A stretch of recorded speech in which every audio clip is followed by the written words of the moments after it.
कल्प मध्ये विराजित कल्पवट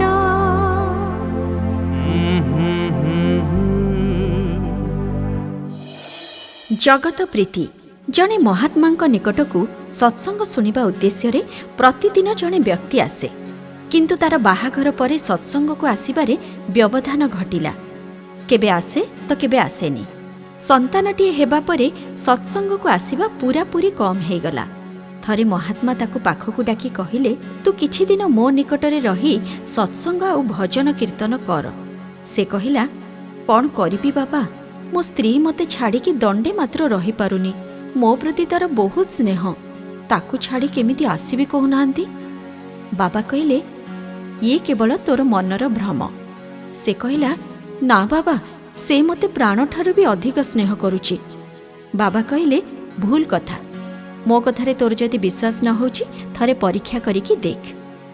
लोकटी महात्मा कथारे सम्मत हो गला।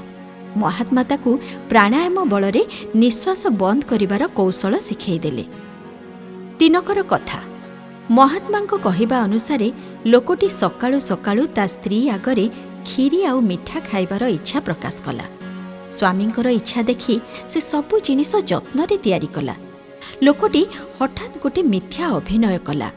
पेटरे हाथ दे कहिला, भारी कष्ट होची, पेट प्रबल जोरे बिंधुची। स्त्री कहिला, टिके गड़ी पड़, भल हो। से पलंक उपरे सोई पड़िला। स्त्री तार घर पाइटिरे लागी पड़िला। एपटे लोकटी प्राणायाम बलरे श्वास बंद करी मल्ला भली पड़ी रहिला। स्त्री आसिकी देखे तो देहरे प्राण नाही। कौन करिबो सिए? भाबिला, जदि मु एबे कंदाकटा आरंभ करिदेबी ताहले साही पड़िसार लोक आसिकी रुंड होइजिबे। एति स्वादिष्ट खीरी आउ मिठा सब बेकार होइजिबो। मिठा सिना किछि दिन पर्यंत रहिजिबो, किंतु खीरी तो नष्ट होइजिबो। एकथा भाबी से कबाट बंद करी सबु खीरी को पोछि पाछिकी खाइदेला। मिठाटाको गोटे डब्बारे साइती रखिदेला। तापरे कबाट खोली स्वामी को पाखरे मुंड कोड़ी कांदिबा आरंभ करिदेला। कांदी कांदी कहिला, एकाकिनी करे काहे गलो नाथ, दुखरे मु गली बुड़ी। हठात लोकटी उठी पड़ी कहिला, खीरी तो खाइलु पोछि पाछि सबु, मिठा किंपा देलु छाड़ी।